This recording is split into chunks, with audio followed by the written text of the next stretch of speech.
सतगुरु के साची निवाजे प्यारे साथ संगत जी, प्यार और सत्कार से कहना धन निरंकार जी। सबसे पहले तो दासी सतगुरु निरंकार दातार निरंकारी राजपिता जी, आप साथ संगत माँ का लख लख बार शुक्राना करती है और आप जी के आशीर्वाद से दासी ये विचार आप जी के चरणों में लेकर आई है। आप जी ये विचार प्रवान करें, अगर कोई गलती हो जाए तो क्षमा करें। साथ संगत जी, संपूर्ण हरदेव बानी में भी सतगुरु बाबा हरदेव सिंह जी महाराज हमें समझाते हैं कि सहनशीलता जिसके अंदर वो सुंदर इंसान बना, जिसने जितना सहन किया उतना ही महान बना। सहनशीलता शब्द पर ही आधारित दासी विचार रखने जा रही है। आज के विचारों का टॉपिक है सहनशीलता। जापान के भूतपूर्व मंत्री ओचो सान के परिवार के 2-3 पीढ़ियों के लोग एक साथ मिलकर इकट्ठे रहते थे। उनके परिवार में लगभग 1000 सदस्य थे। परिवार के किसी भी सदस्य पर मुसीबत आने पर सब एक हो जाते थे। यह बात सम्राट यामातो को भी पता लगी, जो जापान के उस समय सम्राट थे। जब उन्हें यह बात पता लगी तो उन्हें विश्वास ही नहीं हो रहा था कि 1000 व्यक्तियों का परिवार प्यार से एक साथ कैसे रह सकता है। वह इस बात की जांच करने के लिए बिना कोई सूचना दिए ओचो सान के घर जा पहुंचा। ओचो सान काफ़ी बुजुर्ग हो गए थे, इसलिए हमेशा घर में ही रहते थे। फॉर्मेलिटी करने के बाद सम्राट यामातो ने ओचो सान से पूछा, मंत्री जी, जापान के हर एक घर में आपके परिवार की मिसाल दी जाती है, उदाहरण दी जाती है, एग्जाम्पल दी जाती है। क्या आप बताएंगे कि 1000 से अधिक व्यक्तियों वाले आपके परिवार में एकता और प्यार का संबंध किस तरह बना हुआ है? ओचो सान बुजुर्ग होने के कारण ज़्यादा बोल नहीं पाते थे, इसलिए उन्होंने सम्राट की बात का जवाब देने के लिए अपने पोते को इशारे से पेपर और पेन लाने के लिए कहा। उनका पोता तुरंत पेपर और पेन ले आया। इसके बाद ओचो सान ने अपने कांपते हाथ से पेपर पर कुछ लिखा और फिर पेपर सम्राट की ओर बढ़ा दिया। सम्राट ने उत्सुकतावश पेपर की ओर देखा तो हैरान रह गया। ओचो सान ने पूरे पेपर पर एक ही शब्द लिखा हुआ था, सहनशीलता। सम्राट को हैरान देख ओचो सान ने कहा, मेरे परिवार की खुशी और एकता का रहस्य बस इसी एक शब्द में छिपा है। जहाँ सहनशीलता है वहाँ क्रोध नहीं होता, जहाँ क्रोध नहीं होता वहाँ लड़ाई झगड़ा नहीं होता, लड़ाई झगड़ा नहीं होता तो बिखराव भी नहीं होता। राजा को अपना उत्तर मिल चुका था। राजा ओचो सान के इस उत्तर से बहुत ही खुश हो गया था। साथ संगत जी, सतगुरु माता सुदीक्षा जी महाराज भी अक्सर अपने विचारों द्वारा हमें समझाते हैं कि संत सहनशील होते हैं। ये नम्रता को अपने चरित्र का अंग बनाकर चलते हैं। सहनशीलता मानव का दिव्य गुण है। अगर ट्रैफिक में किसी की गाड़ी दूसरे की गाड़ी से लग गई तो अक्सर लोग वहाँ एक अप्रिय शोर शराबे वाला अशांत वातावरण बना लेते हैं। संत प्रवृत्ति वाले ऐसी स्थिति में भी सहनशीलता का परिचय देते हैं। वे कार से उतरकर सिर्फ माफ़ी ही मांगते हैं। कई बार अपनी गलती ना भी हो तो भी मुस्कुराहट भरी नज़र से उसे देखकर माफ़ कर देते हैं, यह सोचकर कि गलती हमसे भी तो हो जाती है। वो बात को वहीं ख़त्म कर देते हैं, उसे आगे बढ़ाकर लड़ाई झगड़ा नहीं करते हैं, पलटकर कठोर जवाब भी नहीं देते हैं, शब्दों से किसी को चोट भी नहीं पहुंचाते हैं। ये ऐसे मानवीय गुण हैं जो हमारे जीवन को सुधारते हैं। संत महात्मा हमेशा यही चाहते हैं कि सभी सहनशील बने, सभी सबके प्रिय बने। अक्सर हमारी जुबान पर यह बात रहती है कि मन मंदिर। सतगुरु बाबा हरदेव सिंह जी महाराज ने भी मन मंदिर के टॉपिक पर हमें अपने विचारों द्वारा समझाया। ये भी सहनशीलता पर ही विचार हमें समझाए कि मन मंदिर यूं ही नहीं होता, इसको मंदिर बनाना पड़ता है। अगर मन में राम वाली भावनाएं बसाई हुई हैं फिर तो मन मंदिर है। अगर मन में रावण वाली भावना बना ली फिर मन कहाँ मंदिर बनेगा। इस मन में विनम्रता विशालता लानी होगी, करुणा दया का भाव भरना होगा, तब यह मन मंदिर बनेगा। फिर चलते फिरते पूजा स्थल बन जाएंगे। ये जीती जागती मूर्तियाँ, इनका मन जब मंदिर बन गया, मन में प्रभु का वास हो गया, फिर यह एक स्थान पर स्थित पूजा स्थल नहीं बल्कि ये चलते फिरते पूजा स्थल बन जाते हैं। जब ऐसी अवस्था बन गई तो कल्याण ही कल्याण है। इस प्रकार लोक को भी संवारने पर महापुरुषों ने जोर दिया है। क्या यह नफरत से संवरेगा? नहीं, नफरत से नहीं सजना, सजना होता है प्यार से। इसीलिए कहा गया है कि प्यार सजाता है गुलशन को और नफरत वीरान करे। इसलिए नफरत नहीं, प्यार से जीना है। तंग तंग दिल से नहीं, छोटी सोच से नहीं, बड़ी सोच से युक्त होना है, विशालता से युक्त होना है।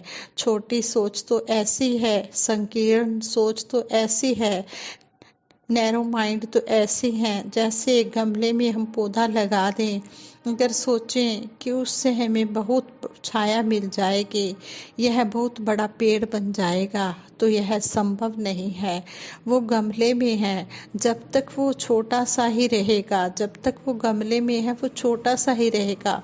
यदि गमले से बाहर पौधे को निकाल कर खुली धरती में उसे लगा दें, उसकी जड़ों को फैलाव करने का स्थान मिल जाए, तो फिर उसका विकास हो जाएगा। उसके नीचे एक नहीं दर्जनों बैठकर छाया ले लेंगे, उस पेड़ के फल ले लेंगे।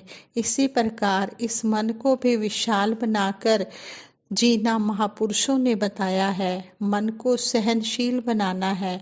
अक्सर हम देखते हैं कि असहनशीलता में दिखता है वो टोपी वाला है, वो पगड़ी वाला है, यह पंजाबी भाषा बोलने वाला है, मैं गढ़वाली बोलने वाला हूँ, ये अमेरिका का रहने वाला है, ये फलां है, ये फलां है, ये फलां सहन नहीं होता। अल्लाह का नाम कानों में पड़ा, सहन नहीं होता। अकाल पुरख किसी ने कह दिया, सहन नहीं होता। इतनी असहनशीलता, कोई हमसे आगे बढ़ रहा है, सहन नहीं होता। ये झोपड़ी थी कल तक, आज मकान बन गया है, सहन नहीं होता। असहनशीलता, जलन की भावना, क्यों? ये नफरत के कारण। महापुरुष कहते हैं कि अगर सहनशीलता होगी तभी हम इस संसार में मिलजुल कर जी सकते हैं।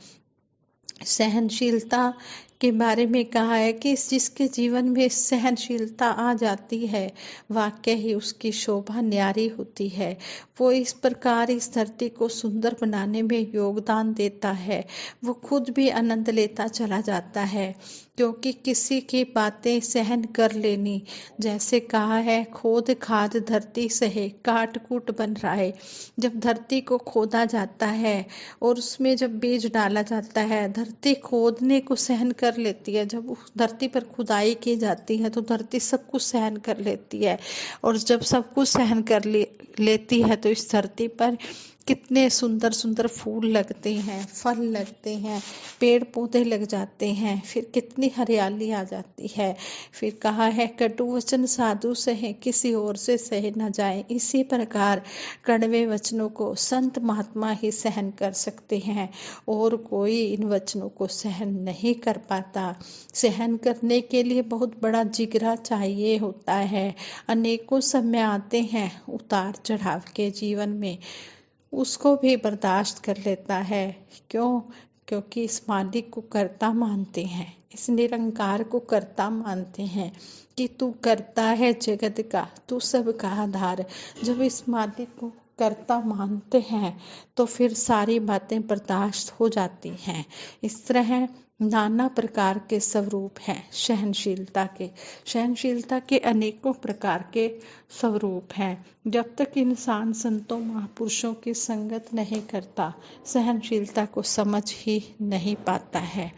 जिस तरह एक एग्जाम्पल और देकर सतगुरु बाबा जी ने समझाया कि एक चिड़िया ने जलता हुआ तिनका उठाकर सूखी लकड़ियों के ऊपर फेंक दिया, जिससे आग लग गई।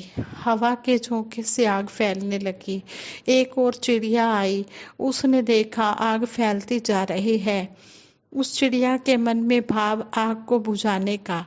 पास ही एक तालाब, उस पानी की तरफ वह चिड़िया बढ़ी, पानी में डुबकी लगाई, सारे बदन को भिगोया, पानी के साथ चोंच में भी पानी भर लिया। उड़कर पहुंची उस स्थान पर जहां आग लगी है। वह चोंच का पानी फेंकती है उस आग के ऊपर और पंखों को जोर जोर से हिलाती है कि शरीर पर लगा हुआ पानी आग के ऊपर गिर जाए। फिर जाती है दोबारा तालाब में, फिर वही क्रिया करती है।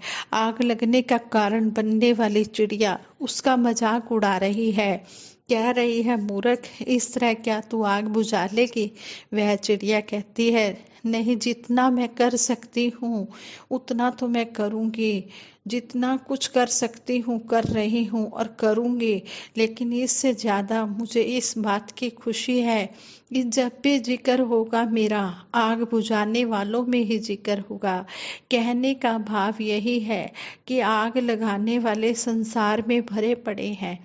धर्म का नाम लेकर, जाति का नाम लेकर नफरतों की आग जलाते हैं, और अगर आग आगे नहीं फैल रही तो इंतजाम करते हैं कि तेल डालो, भाव लड़ाने की कोई और योजना बनाओ और इस आग पर अपनी रोटियां सेकेंगे।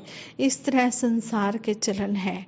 महापुरुष संत जन यही प्रार्थना करते हैं कि दातार सभी को सुमति दे, सब गफलत की नींद से उठें, जहाँ पर लोग संवारे, आत्मा का कल्याण करे, वहाँ लोक की यात्रा भी इंसानियत के रास्ते पर चलते हुए व्यतीत करें। संतों वाली मति को धारण करके तय करें, सहनशीलता, विशालता, नम्रता अपने मन में लाएं और इस धरती को बेहतर बनाएं, ताकि सभी आनंद से रहें, सुकून से रहें, चैन से रहें और शांति वाला वातावरण सभी जगह हो। प्यार, नम्रता, विशालता, दया, करुणा, जब ये भाव मन में होंगे तो हर जगह सुकून ही सुकून नजर आएगा, हर जगह शांति ही शांति नजर आएगी। आज संगत जी, इस तरह हमें सतगुरु हर पल समझा रहे हैं कि अगर इंसान तू सहनशील बन गया तो हर सारी धरती का कल्याण हो जाएगा, सारी धरती को तू स्वर्ग बना देगा। तो हमने सहनशीलता कोई कायरता की निशानी नहीं है। सहनशील बन गया जो बंदा, दुख ना उसके पास रहे। कहते हैं कि जो सहनशील बन जाता है उसके पास दुख आता ही नहीं है। और सहनशीलता जो है ये वीरता की निशानी है, ये संतों महापुरुषों के पास होती है। किसी की बात को सहन करना हर किसी के वश की बात नहीं होती, लेकिन जब मालिक खालिक दातार से जीव जुड़ जाता है, इसकी शरण में इंसान आ जाता है, तो फिर उसके अंदर ये सारे भाव आते चले जाते हैं। फिर उसकी सोच जो है विशाल बन जाती है। विशाल प्रभु से जुड़कर ही विशालता आ पाएगी। तंग और जतन से तंग दिली ना जाएगी। तो यहाँ पर भी समझाया है कि ये विशाल प्रभु परमात्मा निरंकार है, इससे जुड़कर ही विशालता आएगी। इसलिए हम अंतिम श्वासों तक इस विशाल प्रभु दातार के साथ जुड़े रहें और अपना लोक सुखी परलोक सुहेला तो करें ही, और औरों को भी प्रेरणा देकर उनका भी लोक सुखी परलोक सुहेला करने की पूरी कोशिश करें। साथ संगत जी, प्रेम से कहना, धन निरंकार जी।